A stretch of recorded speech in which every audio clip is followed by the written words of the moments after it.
Una de las preocupaciones que el Señor Jesús tenía y también sus discípulos era que cuando ellos partieran, los creyentes iban a caer en manos de falsos pastores, iban a ser enseñados tal vez con falsas doctrinas, y esa era una preocupación para el Señor Jesús. Él mismo dijo: mirad que nadie os engañe.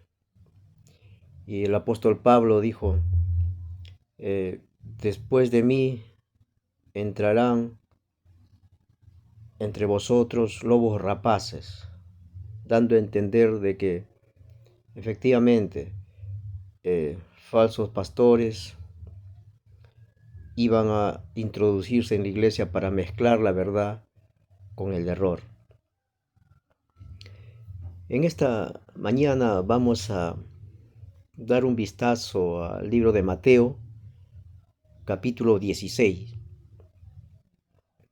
La razón es porque hoy en día, para sustentar una determinada doctrina, a veces se utiliza textos aislados, o en todo caso agarran un texto en un libro, otro texto en otro libro.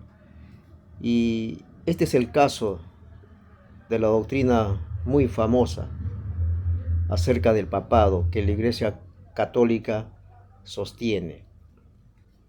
Esto lo encontramos en Mateo capítulo 16, versículo 18. Antes de esto, quiero darle un poco de contexto. A estas alturas de Mateo 16, ya el Señor Jesús por lo menos llevaba 2 años a 2 años y medio de ministerio. Y él había realizado muchos milagros, sanaciones, había alimentado a la multitud. En fin, su fama iba creciendo. En el versículo 1 de Mateo 16 hasta el versículo 4 encontramos la presencia de los fariseos y los saduceos que vinieron a buscar a Jesús para pedirle señal. A veces uno no entiende al ser humano.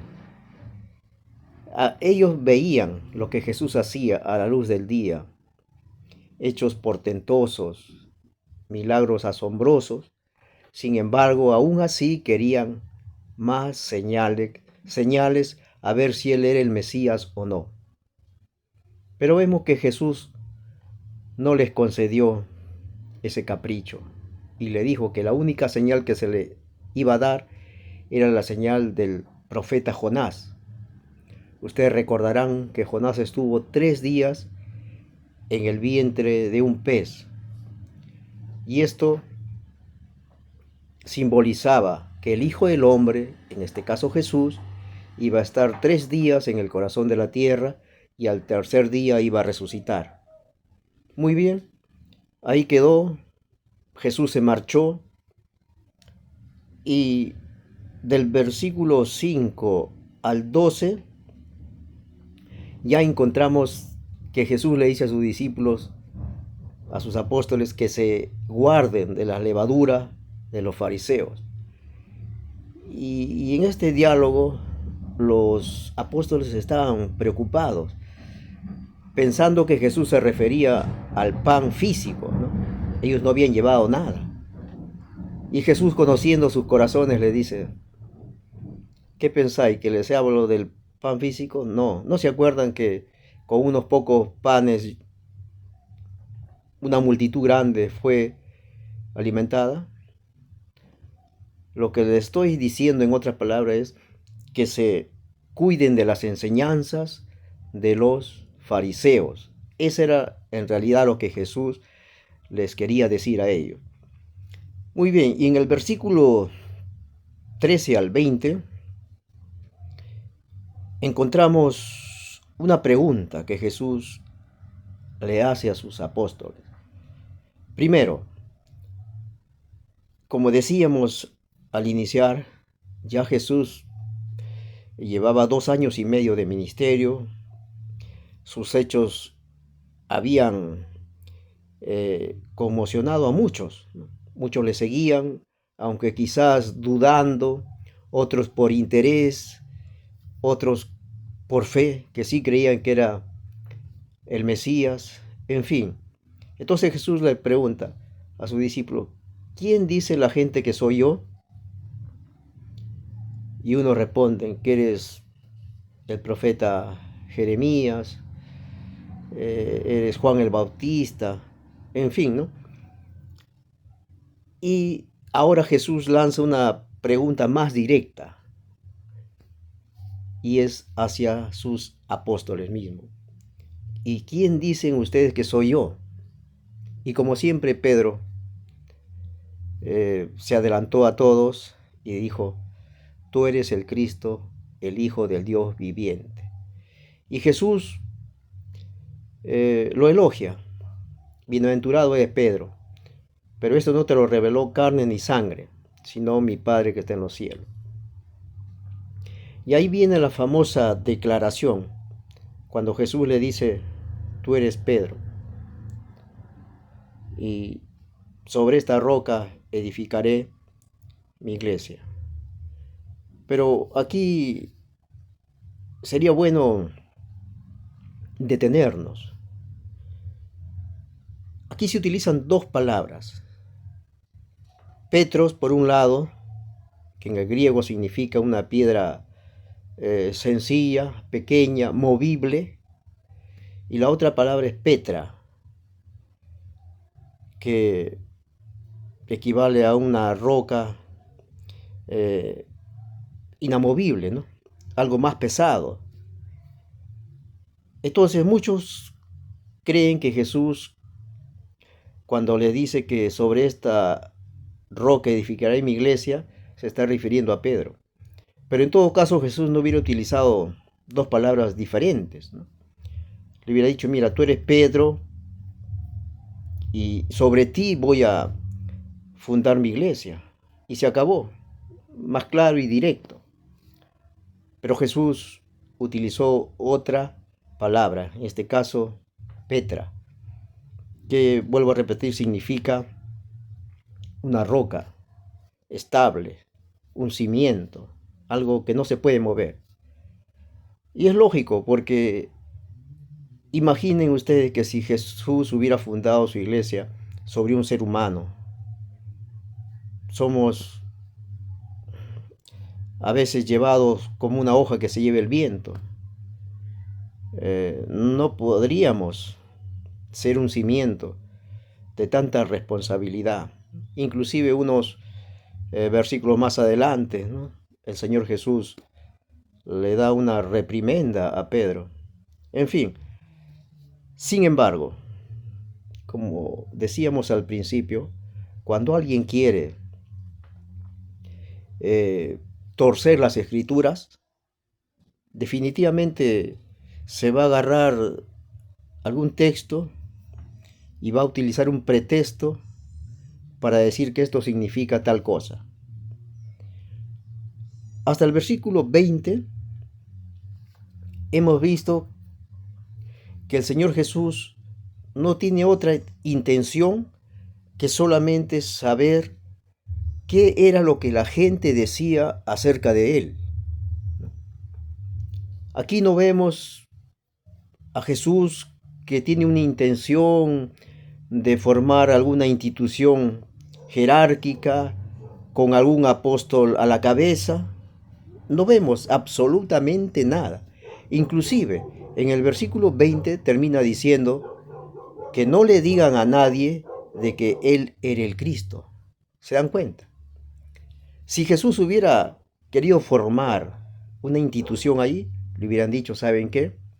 No le digan a nadie que Pedro es el Papa, que Pedro es la cabeza de la iglesia.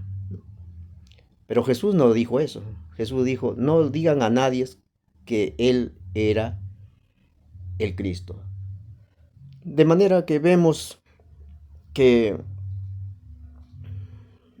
no sé cómo, no hay de dónde agarrarse para sostener esta doctrina del papado. Además, yo te digo algo, cuando Dios quiere formar algo, da detalles. Vamos a hacer una comparación con el antiguo sacerdocio arónico en el tiempo de Moisés. Primeramente, Dios mandó construir el santuario. Le dio un modelo a Moisés con medidas, con utensilios diversos, con funciones que cada uno desempeñaba, inclusive los sacerdotes, sus vestiduras, detalles que uno se asombra.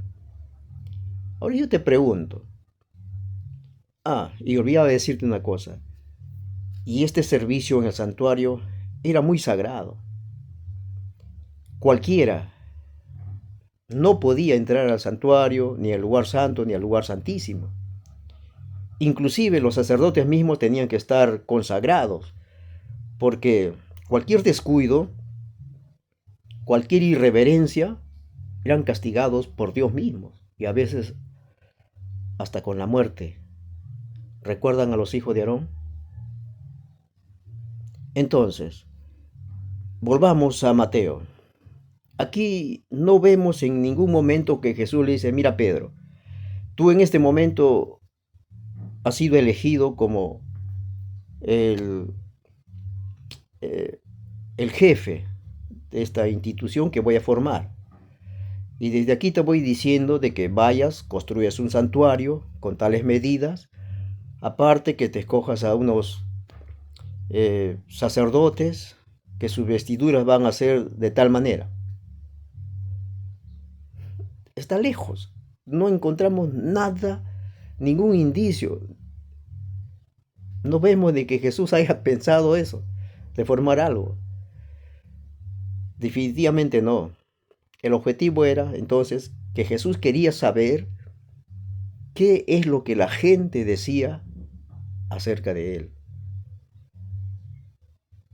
Y hemos visto de que algunos creían que era un profeta de la antigüedad, o que era Juan el Bautista resucitado. Y Pedro, bueno, dio en el clavo, digamos, ¿no? Él dijo que tú eres el Cristo, el Hijo del Dios viviente. Entonces, si somos honestos, sinceros con la palabra de Dios, no encontramos ningún sustento para esta doctrina del papado. Jesús jamás iba a dejar su iglesia en manos de un hombre mortal, un hombre finito. La iglesia quedó a cargo del Espíritu Santo. Él era el representante de Cristo, ahora que Cristo ya se iba a los cielos.